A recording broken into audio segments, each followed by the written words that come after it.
ഇടവം രാശി.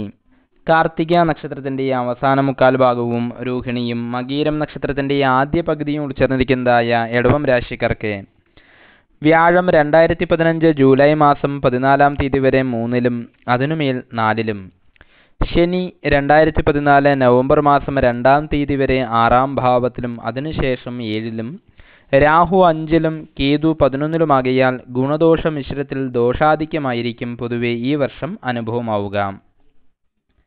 വ്യാഴന്റെ പ്രതികൂല സ്ഥിതിയാലും ശനിയുടെ 7-ാം ഭാവത്തിലേക്കുള്ള മാറ്റത്താലും ഒക്കെയായി അനിഷ്ടഫലങ്ങൾ ഒരുപാട് പ്രതീക്ഷിക്കാവുന്ന വർഷമായതിനാൽ വളരെയധികം കരുതലോടുകൂടി മാത്രമേ ഓരോ കാര്യങ്ങളിലും ഇടപെടാവൂ. അനാവശ്യ സംഭാഷണത്താൽ ആളുകളുടെ അപ്രീതി ഉണ്ടാകാൻ ഇടയുണ്ട്. ദാമ്പത്യ ജീവിതത്തിൽ കലഹവും സ്വജന വേർപാടും ഫലമാണ്.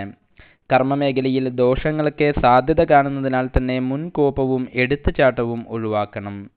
കുടുംബ സ്വത്തുക്കളെ സംബന്ധിച്ച് ചില വ്യവഹാരങ്ങൾ വന്നു ചേരുവാൻ ഇടയുണ്ട്. വളരെ അടുത്ത ബന്ധമുള്ളതായിരിക്കുന്ന വ്യക്തികൾക്കുണ്ടാകുന്ന രോഗാദി ദുഃഖത്താൽ മനസ്സിന് വിഷമതകൾ വന്നു ചേരാം. കൃഷി, വാഹനം എന്നിവ ലഭിക്കാൻ സാധ്യത കാണുന്നു. വിദേശ യാത്രയ്ക്ക് ശ്രമിക്കുന്നതായിരിക്കുന്ന വ്യക്തികൾക്കും വളരെയധികം അനുകൂലം ചെയ്യുന്നതായിരിക്കുന്ന സമയമാണ്. ആരോഗ്യപരമായി പക്ഷേ വളരെയധികം ശ്രദ്ധ വേണ്ടതായിരിക്കുന്ന സമയമാണ്. വീഴ്ച, മുറിവ് എന്നിവയ്ക്കും യോഗം കാണുന്നുണ്ട്. കഴിഞ്ഞ കാല പ്രവൃത്തികളുടെ ദൂഷ്യഫലങ്ങൾ അനുഭവിക്കേണ്ടി വരുന്നതായിരിക്കുന്ന ഒരു സമയമാണിത്. ഒപ്പമുള്ള വ്യക്തികൾ പോലും ശത്രുതാപരമായി പെരുമാറുന്നത് മനസ്സിനെ വിഷമിപ്പിച്ചേക്കാൻ ഇടയുണ്ട്.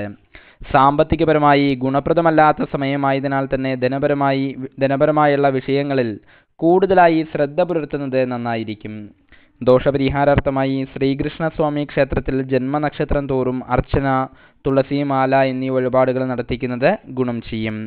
ശ്രീകൃഷ്ണനെ പ്രീതിപ്പെടുത്തുന്ന മന്ത്രങ്ങളും സ്തോത്രങ്ങളും പതിവായി ജപിക്കുന്നതും ഗുണപ്രദമാണ്.